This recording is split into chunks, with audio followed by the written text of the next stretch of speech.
In times when a man's word was worth more than any signed document, there lived a judge named Malik, whose fame transcended the borders of his city to become legend.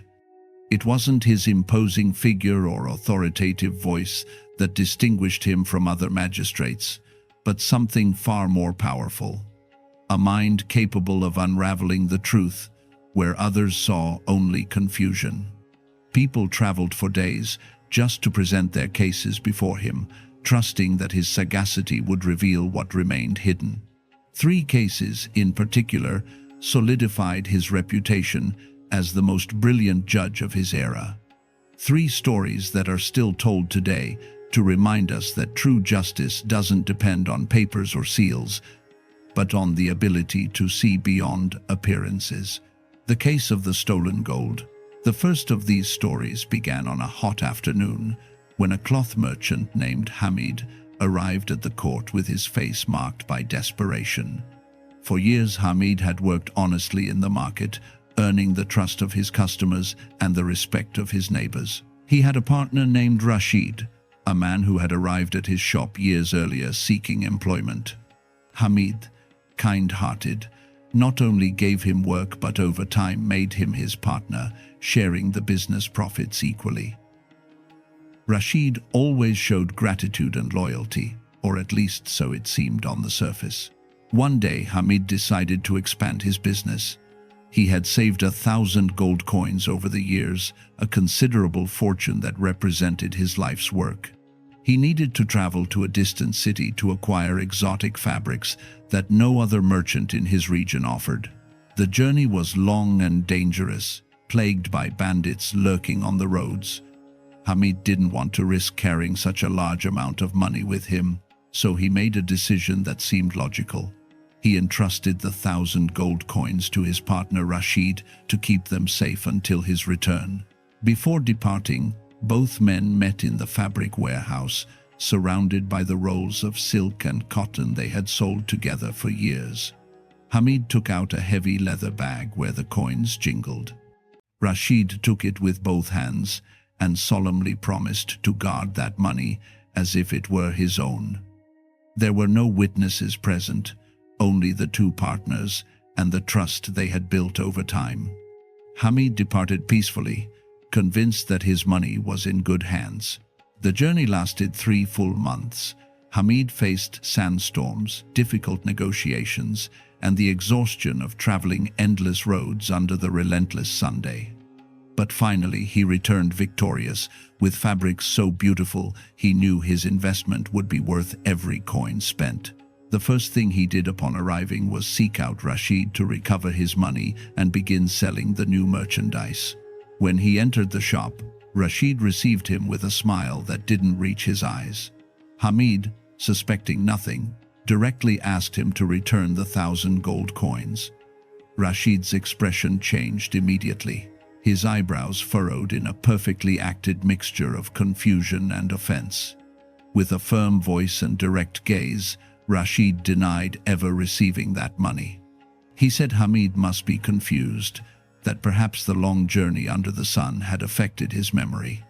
He even dared to suggest that maybe Hamid had lost the money on the road and was now looking to blame someone else. Hamid felt as if the ground was opening beneath his feet. He couldn't believe what he was hearing. He tried to reason with Rashid, reminded him of the exact day he gave him the money, described the leather bag, mentioned every detail of that conversation. But Rashid remained firm in his denial, crossing his arms and raising his voice so other merchants in the market could hear his version of events. Some began to murmur, doubting Hamid's word. Devastated but not defeated, Hamid decided to go to Judge Malik.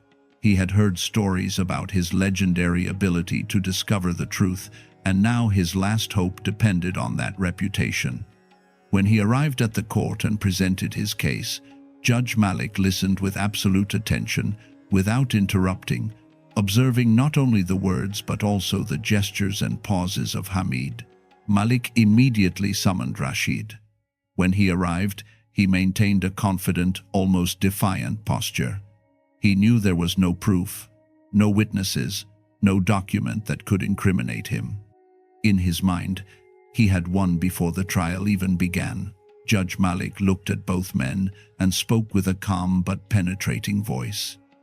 He asked Rashid if it was true that Hamid had entrusted him with 1,000 gold coins.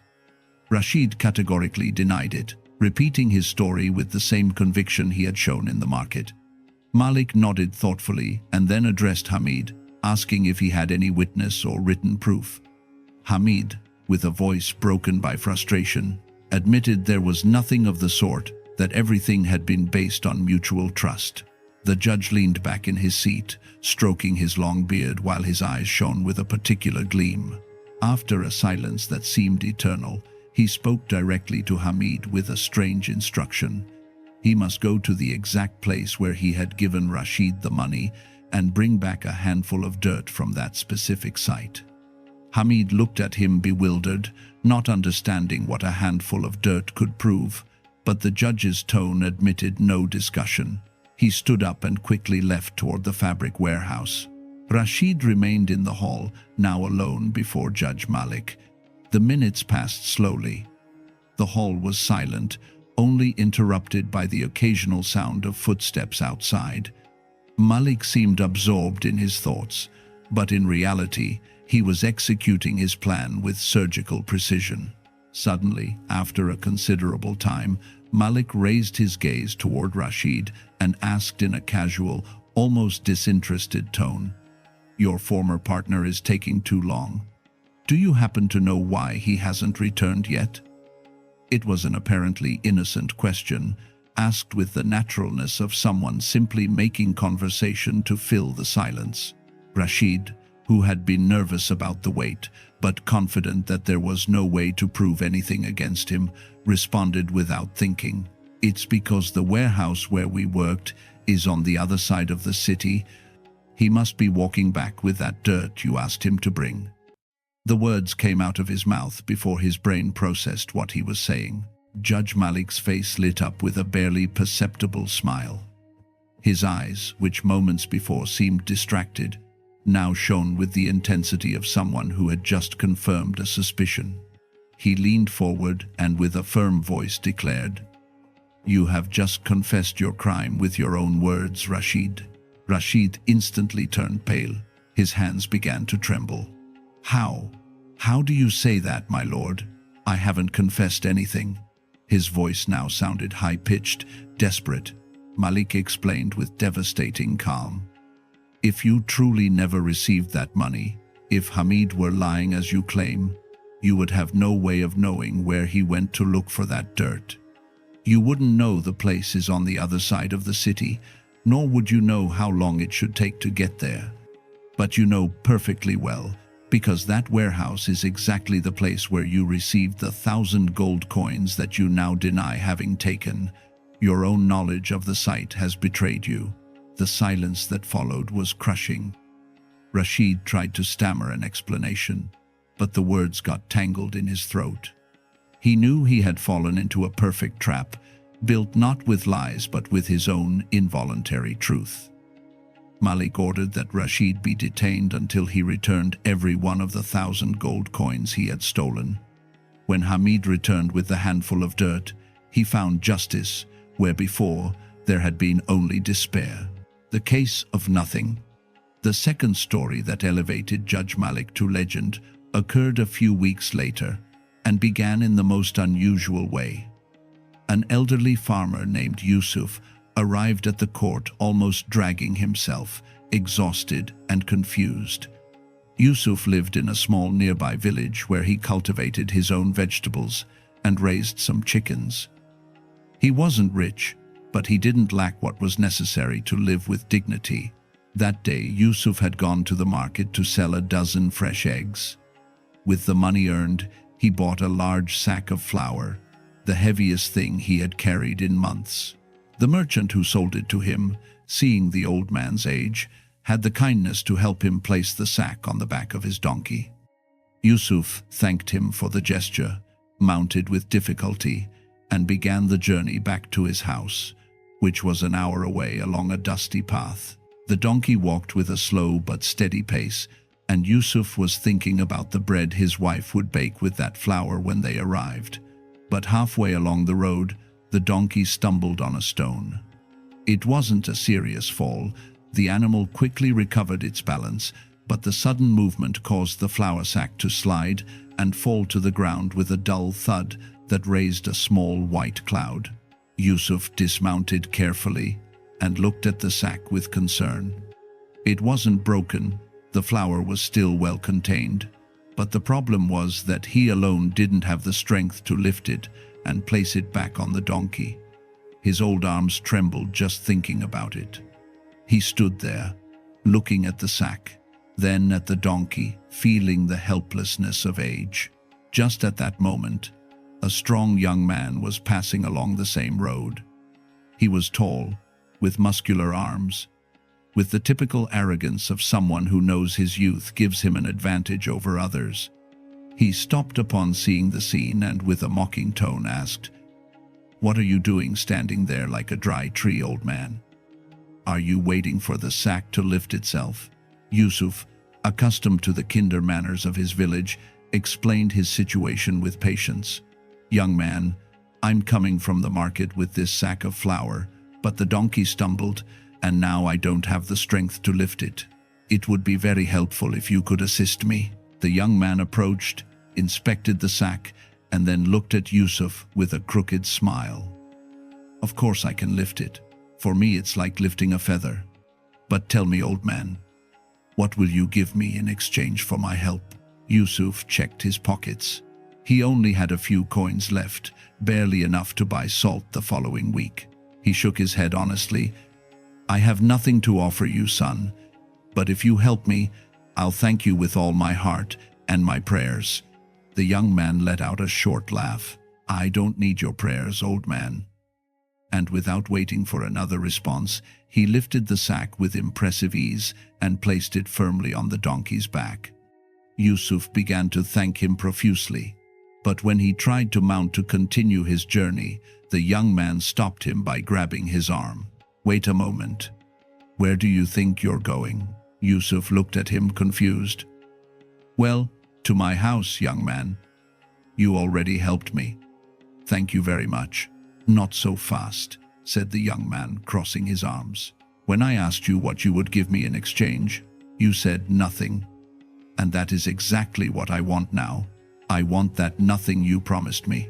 Yusuf blinked several times, sure he had heard wrong. "I don't understand, son.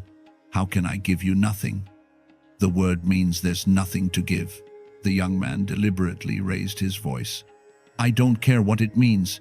You promised me nothing, and I demand that you deliver it to me right now. A promise is a promise, and you, old man, cannot leave without keeping your word." Yusuf tried to reason with him, explained that there was a misunderstanding, that the expression was just a way of saying he had nothing material to offer. But the young man remained inflexible. He even began to raise his voice more, attracting the attention of some travelers passing by. Some stopped to observe, but no one intervened, unsure of who was right in such an absurd dispute. Finally, exhausted and not knowing what else to do, Yusuf agreed to go with the young man to Judge Malik's court to resolve this incomprehensible matter. When both presented themselves before Malik and told their versions of the story, a murmur of disbelief ran through the hall. Some attendees smiled, thinking it was a joke, but the young man's serious face made it clear he was completely serious. Judge Malik listened to everything without showing any emotion. When they finished, he looked directly at Yusuf and asked, "Is it true that you told this young man you had nothing to give him?" Yusuf nodded, embarrassed to be there over such nonsense. Then Malik addressed the young man. "And you insist on receiving that nothing the old man mentioned?"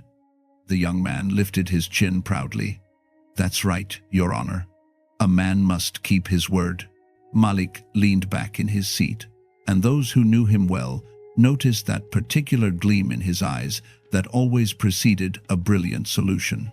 After a moment, he gestured to one of his guards. "Bring the old man's donkey here to the hall with the flour sack still on its back." The murmuring in the hall intensified. No one understood what the judge intended. The guard left and returned minutes later, guiding the donkey, which entered the judicial hall, looking with large, confused eyes at all the people gathered. The flour sack remained firmly tied to its back. Malik stood up and walked around the donkey, observing it with a serious expression, as if the animal were a key piece of evidence. Then he stopped in front of the young man and spoke in an authoritative tone. "Young man, you have come here demanding to receive what was promised to you. Very well, you will have exactly that. But first, you must repeat the action for which you were offered that reward.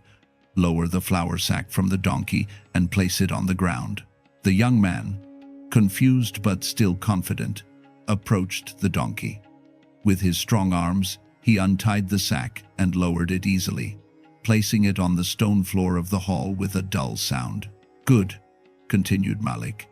"Now lift that sack again and place it on the donkey's back, just as you did on the road." The young man obeyed, lifting the sack without apparent effort and placing it back on the donkey, adjusting the rope so it would be securely fastened. When he finished, Malik asked, with a clear voice that resonated throughout the hall, "Tell me, young man, when you lifted the sack from the ground and placed it on the donkey, what did you find beneath it?" The young man looked at the place where the sack had been, then looked at the judge, and finally responded with an uncertain voice, "Nothing, Your Honor. There was nothing under the sack." A smile appeared on Judge Malik's face. "Exactly, there was nothing. And that, young man, is precisely what the old man promised you and what you have just received. You took nothing from the ground when you lifted that sack, and that nothing is yours to take with you. The debt is settled." The hall burst into laughter. The young man stood open-mouthed, his face reddening as he understood he had been defeated by his own absurd logic. He couldn't argue anything because the judge had taken his demand literally and returned it to him in the same way. Humiliated but unable to protest, the young man left the court while Yusuf recovered his donkey and his flour, thanking the judge infinitely for his wisdom. The case of the three brothers. But it was the third and final story that truly consolidated Judge Malik's legend, because it involved not only ingenuity, but also a deep understanding of the human heart. This story began when three brothers arrived at the court with a document that had them completely baffled. The three brothers were named Omar, the eldest at 40 years old, a spice merchant with a calm temperament. Then there was Omar, the middle one, 35 years old, a master carpenter known for his honesty. And finally, Omar, the youngest, 30 years old, who had studied law in a distant city and had recently returned to live near his brothers. Yes, all three shared the same name, a decision made by their father for reasons no one clearly remembered. Their father, a wealthy man who had built a considerable fortune through silk trading, had recently passed away. He was a peculiar man, with a sharp mind but eccentric behaviors that bewildered those who knew him. Before dying, he had written his will in his own hand, and upon opening it, the three brothers found a statement that left them completely perplexed. The will simply said, "Omar will inherit everything. Omar will inherit everything. Omar will inherit nothing." The three brothers read and reread those lines dozens of times. How could it be that all three would inherit everything, and at the same time one of them would inherit nothing? Which of the three did the last sentence refer to? The confusion quickly transformed into tension. Although all three loved each other as brothers, the will's ambiguity began to sow doubts. The eldest brother suggested that perhaps the last line was an error, that the father had written twice that both older ones would inherit and simply added a contradictory line due to senile confusion. The middle brother argued that maybe the father was referring to birth order, first and second yes, third no. But the youngest brother, who had studied law, insisted that the document must be interpreted literally and that there was something deeper in those words. After days of debates that led nowhere, all three decided to go to Judge Malik, bringing the original will with them. When they presented themselves before him and explained their dilemma, Malik took the document in his hands and studied it in silence for a long while. His fingers traced the words, as if they could read something invisible between the lines. Finally, he raised his gaze and observed the three brothers with that penetrating look that characterized his moments of greatest concentration. A suspicion had begun to form in his mind, a possibility that would perfectly explain the strange wording of the will. But he needed to be sure, completely sure, before pronouncing judgment. He addressed his guards with an instruction that surprised everyone in the hall. "Take these three brothers to separate rooms. I want to speak with each of them individually, one by one, without the others hearing the conversation." The brothers looked at each other with concern but nodded. The guard first took away the youngest and middle brothers, leaving the eldest alone before Judge Malik. The hall fell silent, just the two men looking at each other. Malik spoke with a soft but serious voice.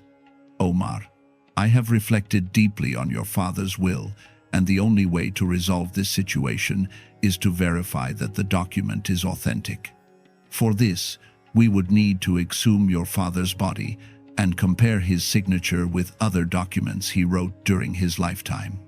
I know it's an extreme measure, but it's the only way to be absolutely sure that this will wasn't altered or forged. Would you be willing to authorize this?" The eldest brother's face immediately contracted in an expression of absolute horror. He shook his head violently. "No, my lord, absolutely not. I cannot allow you to desecrate my father's grave. He deserves to rest in peace. No matter how much money is at stake, I could never live with myself knowing I disturbed his eternal rest out of greed. I renounce any inheritance. Let my brothers keep everything, but please leave my father in peace." Malik nodded slowly, his eyes shining with something like satisfaction. "I understand your position, Omar. You may leave and wait outside." The eldest brother left the hall with slumped shoulders but with a calm expression, like someone who has just made a difficult but correct decision. The guard then brought in the middle brother. Malik repeated exactly the same question, using the same words, carefully observing every reaction of the second Omar, and the response was practically identical to the first. The middle brother, with tears forming in his eyes, categorically rejected the idea of exhuming his father. "My lord," he said with a broken voice, "my father taught me that there are things more important than money.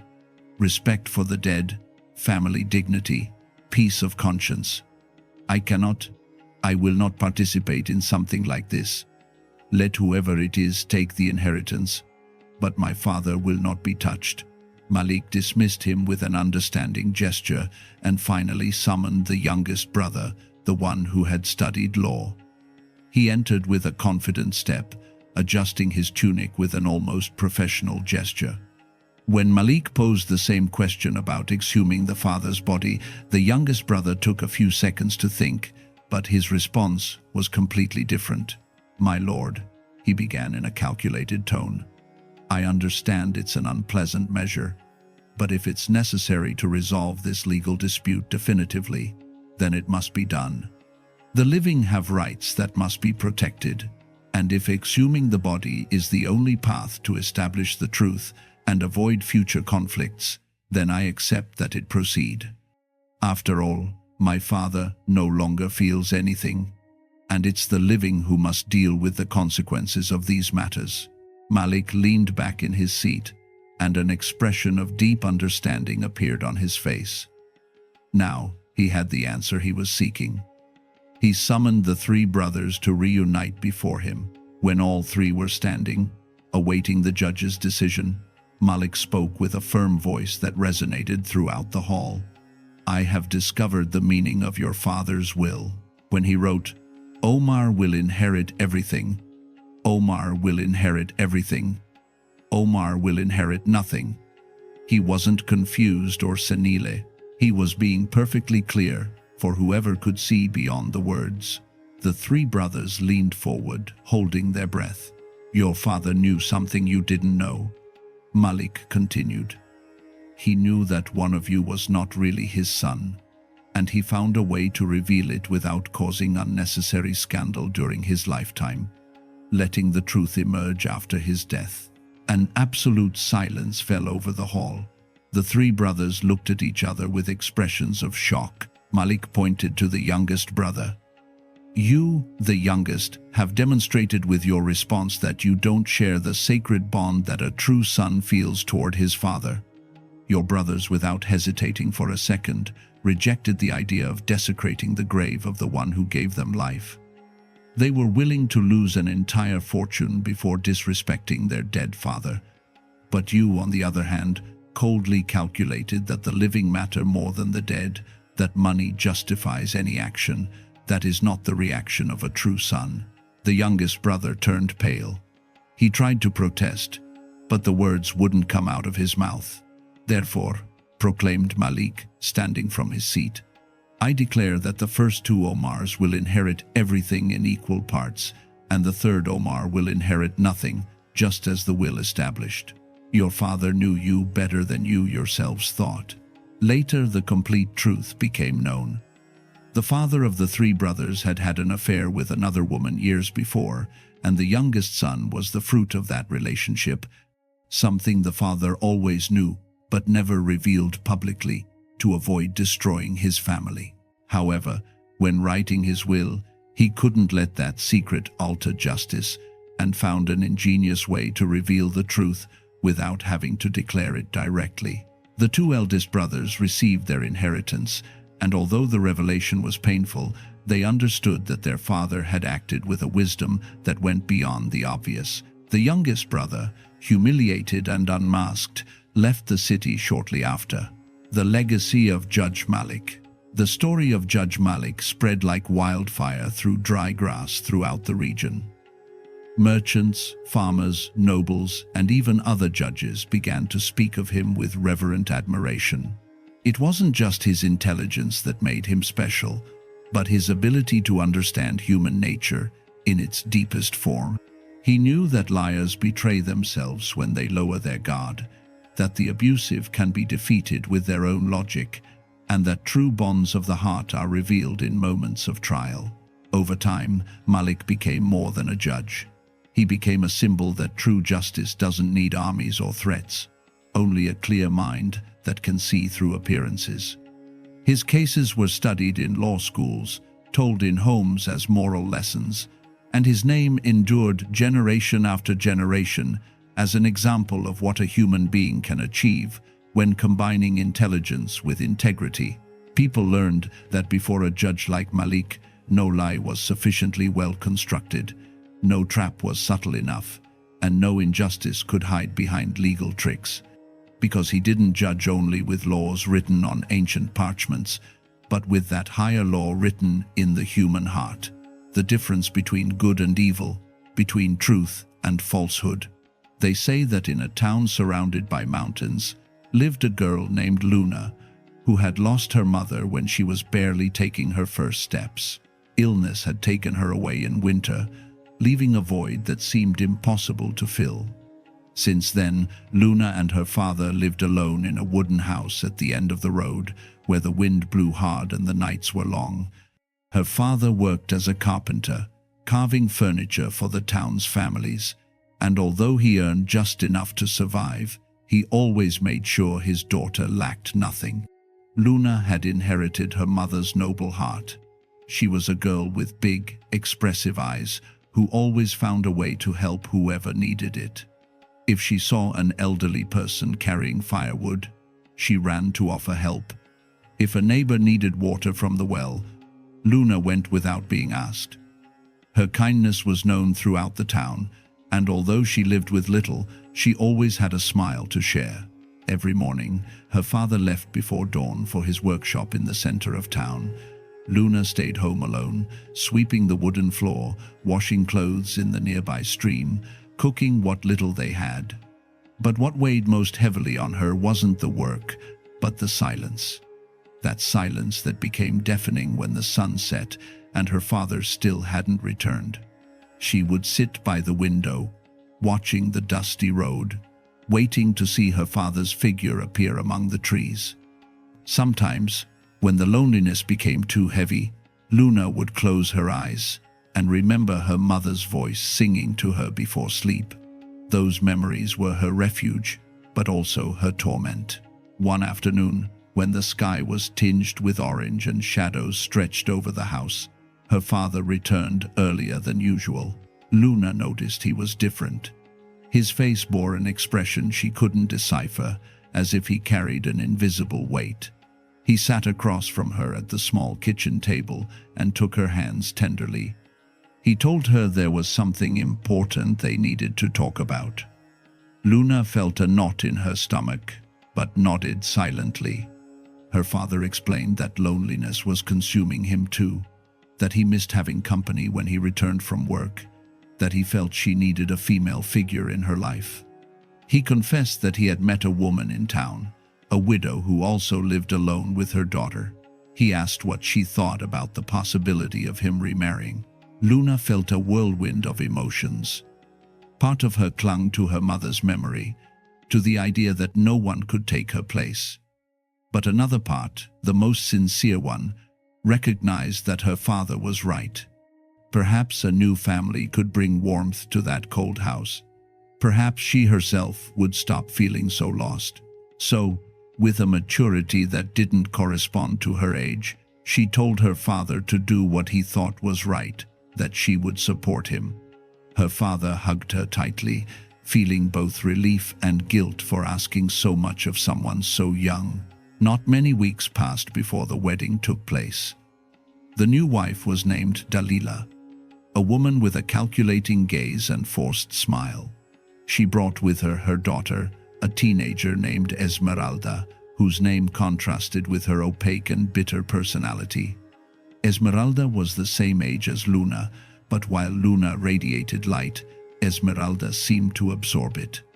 From the first day, it was clear they wouldn't be sisters, but rivals forced to share the same roof.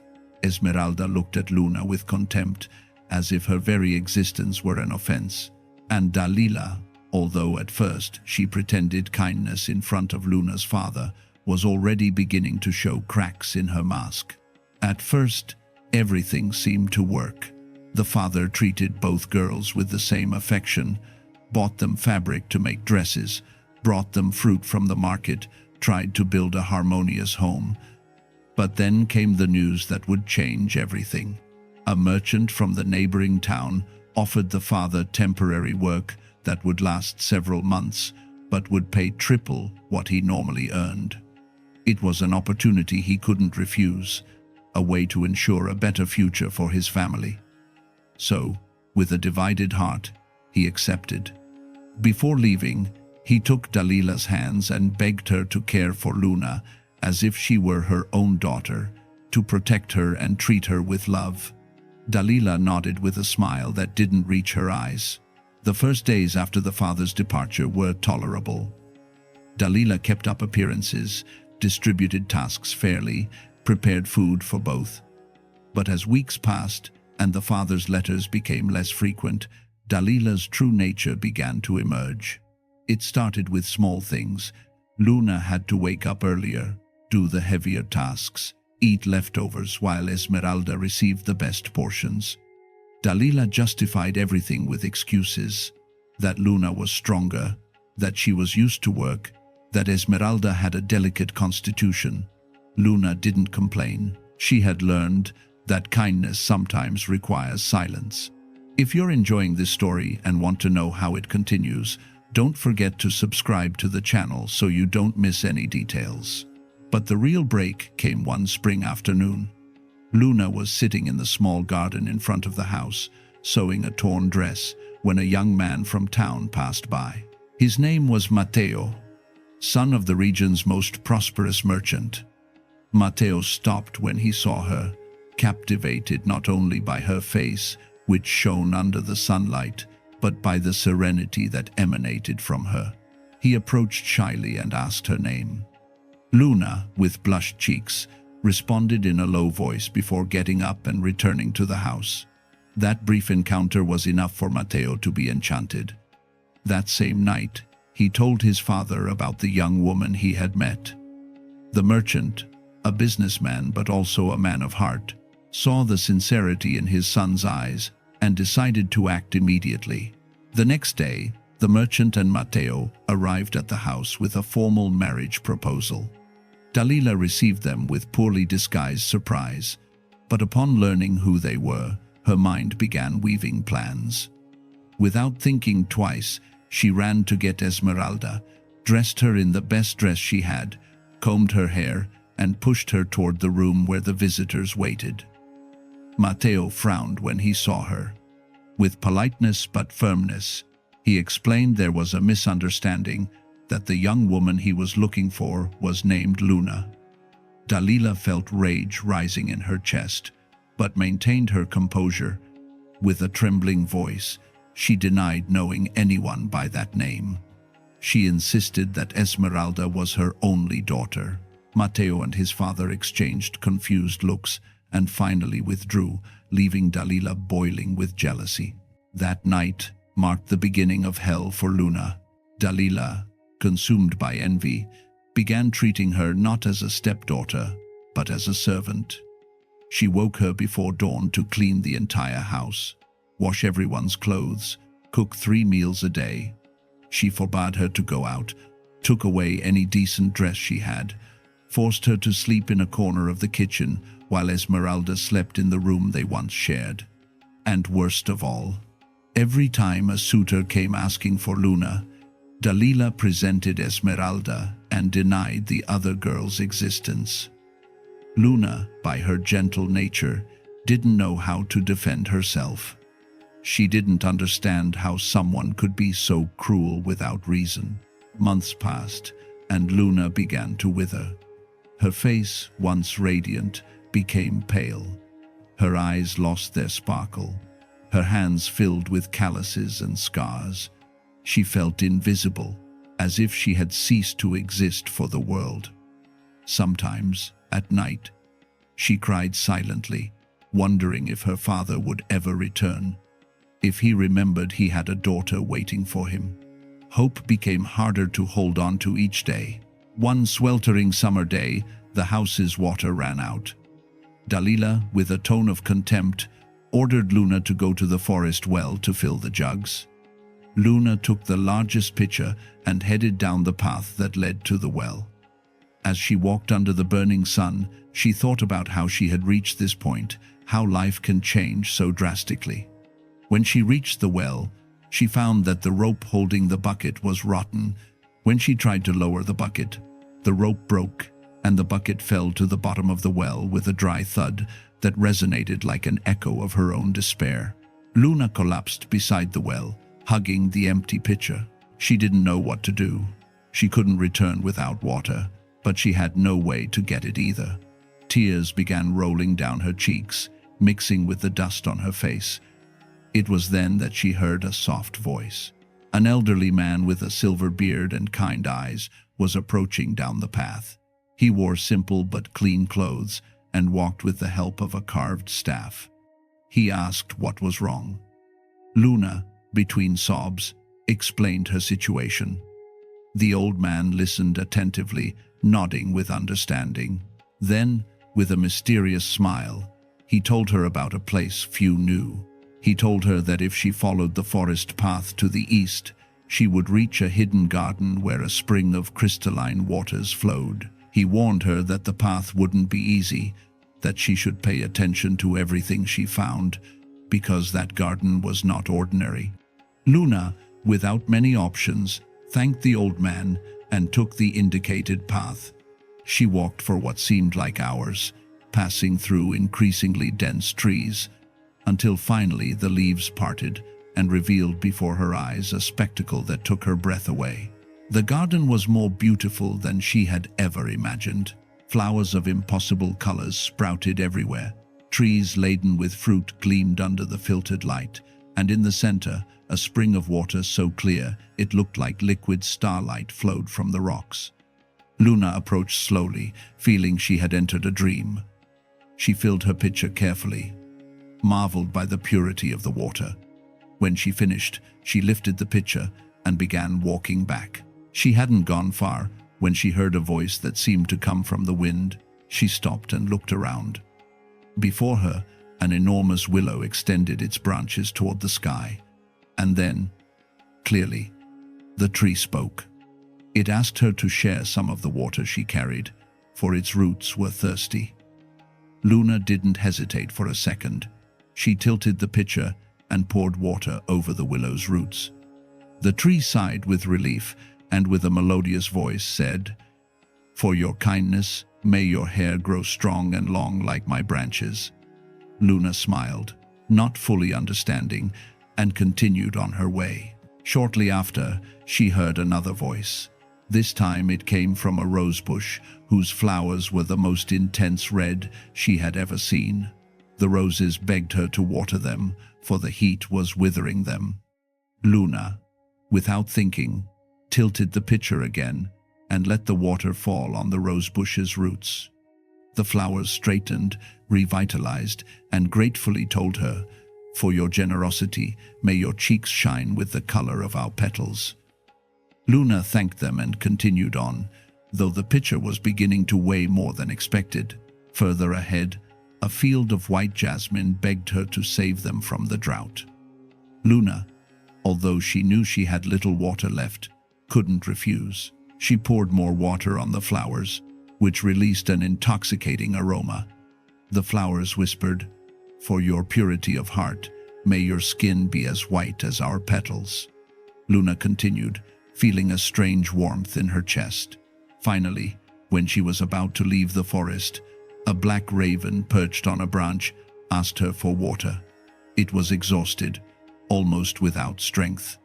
Luna, although she had very little water left and knew Dalila would be furious if she returned without the pitcher full, couldn't ignore the bird's suffering. She offered it the last she had. The raven drank eagerly and before flying away, told her, "For your boundless compassion, may your hair be dark as the deepest night." Then it disappeared among the trees. Luna returned home with the pitcher almost empty, expecting Dalila's punishment. But when she entered and Dalila saw her, the woman froze. Luna didn't understand why. It wasn't until she looked at her reflection in the water that she understood. Her hair had grown to her waist, black and shiny like obsidian. Her skin glowed with a pearly white. Her cheeks had a natural blush that seemed painted by the gods. She had transformed into the most beautiful creature that had ever existed in that town. Dalila, between shock and envy, demanded to know what had happened. Luna, confused, could only say she had gone to the garden as the old man had indicated. That night, Dalila didn't sleep. Her mind schemed restlessly. At dawn, she woke Esmeralda and ordered her to go to the same place. Esmeralda, lazy by nature, refused. But Dalila insisted so much that she finally convinced her, telling her there was surely a secret in that garden that would make her more beautiful than Luna. Esmeralda took a pitcher and left reluctantly. When she arrived at the well and saw the broken rope, she sat with annoyance to wait, without trying to find a solution. The same old man appeared before her and asked what she needed. Esmeralda, with a harsh tone and without respect, demanded that he tell her how to get to the magical garden. The old man, surprised by her rudeness, still showed her the way. Esmeralda followed it without thanking him. When she reached the garden and saw the spring, she filled her pitcher hastily. On her way back, the willow asked her for water. Esmeralda, thinking the water was valuable only for her, flatly refused. The willow, offended, told her, "For your selfishness, may your body grow as disproportionate as my old branches." Esmeralda laughed with contempt and continued. The rosebush asked her for water. Esmeralda ignored it. The roses, hurt, said, "For your cruelty, May your eyes burn with the red of fire." The jasmine asked for help. Esmeralda trampled them as she passed. The flowers whispered, "For your coldness, may your hair become as white as ashes." The raven begged her for a drop of water. Esmeralda threw a stone at it.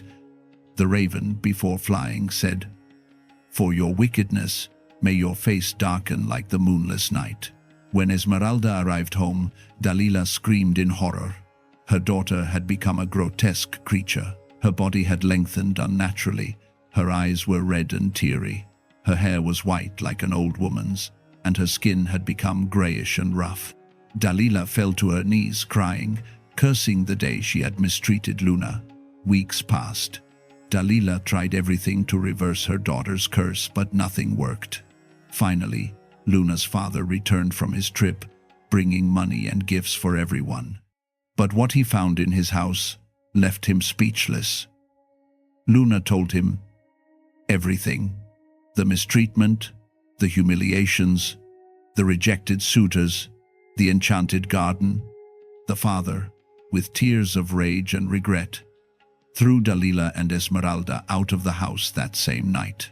Luna and her father lived in peace again, but the story doesn't end there. Days later, while Luna was helping her father at the market, Mateo saw her again. This time, he didn't let the opportunity pass. He approached Luna's father directly and, with respect, asked permission to court his daughter. The father, remembering Luna's words about the young man who had come looking for her, gladly accepted. Mateo and Luna were married months later in a simple but love-filled ceremony. Luna never forgot the lessons of the enchanted garden. She understood that every act of kindness, no matter how small it may seem, returns multiplied, and that true power isn't in external beauty, but in the light we carry within. If you made it this far and want more stories like this, subscribe to the channel and share with someone who needs to remember that kindness always finds its reward.